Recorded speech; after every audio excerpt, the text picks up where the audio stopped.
говорим за гаражами. Сейчас-то я, конечно, признаю свою вину. Ну а тогда, ну чё ему, еще б в рот заглянул. Моей не нравится, когда я чуть что закипаю. А как себя вести с такими наглыми типами? Я ему что-то сказал тогда, он мне в обратку. Дело дошло до кулаков, наш разговор был краткий.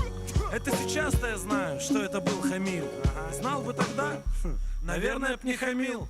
Все так, теперь у нас один мотив. Все так, он мне как город побратим. Ну да, этот тандем отлично слеплен. Ну да, ведь наш общий настрой как степлер. Вот так, пацаны.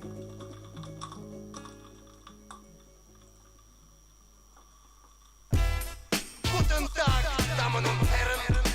Das ist eine Geschichte. Das ist eine sehr gute Geschichte. Зергут, чё?